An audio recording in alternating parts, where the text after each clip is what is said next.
নমস্কার বন্ধুরা, কেমন আছেন আপনারা? আশা করি সবাই ভালো আছেন, সুস্থ আছেন।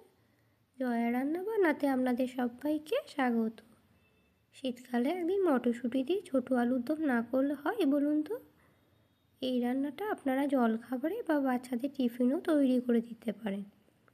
রুটি, পরোটা, রাইস সবার সাথেই ভালো যায় কিন্তু।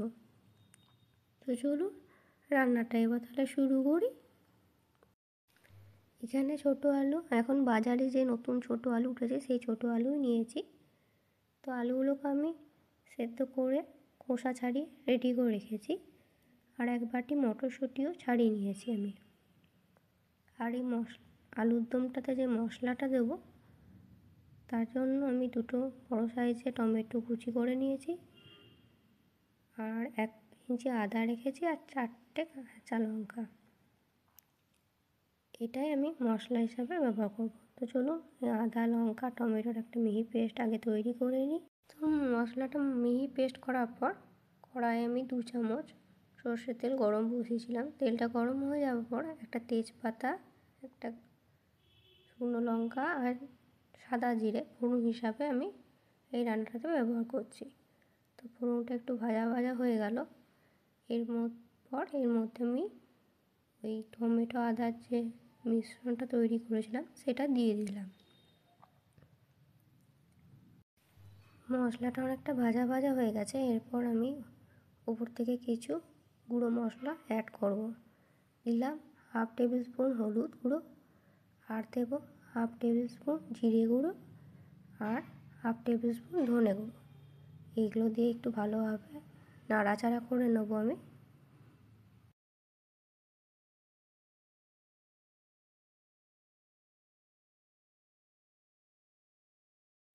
দেখুন মশলাটা অনেকটা ভাজা ভাজা হয়ে গেছে, একদম শুকনো শুকনো হয়ে গেছে। এরপর আমি উপর থেকে দিলাম স্বাদ মতো লবণ আর 1 চামচ চিনি। আপনারা যেমন মিষ্টি খান তেমনি মিষ্টিই দেবেন। আমাদের বাড়িতে একটু মিষ্টির পরিমাণটা বেশি খাই, তাই একটু মিষ্টিটা দিলাম। তো এটা একটু ভালো করে মশলাটা মাখিয়ে নেবো, ভালো করে নাড়াচাড়া করে নেবো। মশলাটার মধ্যে এবার একটু জল দিয়ে দিলাম এবং আর একটু ভালো করে ফুটতে দিই। আপনারা যারা বাড়িতে কোনো দিন যদি আপনাদের বাড়িতে পুজো টুজো থাকলো নিরামিষ দিনে এই আলুর দমটা একটু করে দেখবেন, আশা করি আপনাদের খুবই ভালো লাগবে খেতে।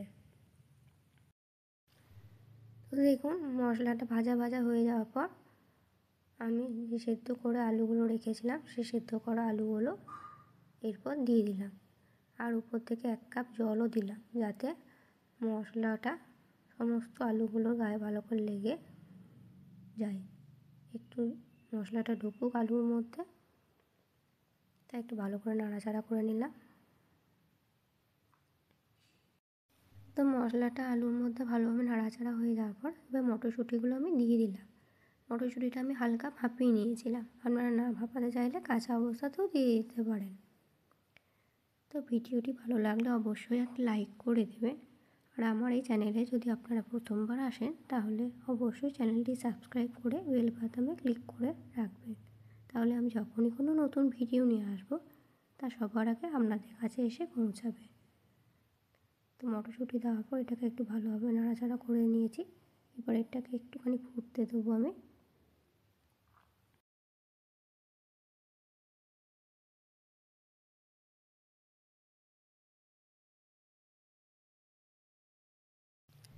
তো দেখুন মশলার মধ্যে যে এক্সট্রা জলটা ছিল সেই জলটা অনেকটা টেনে গেছে, মশলাটা একদম গায়ে লাগা লাগা হয়ে গেছে আলুর সাথে।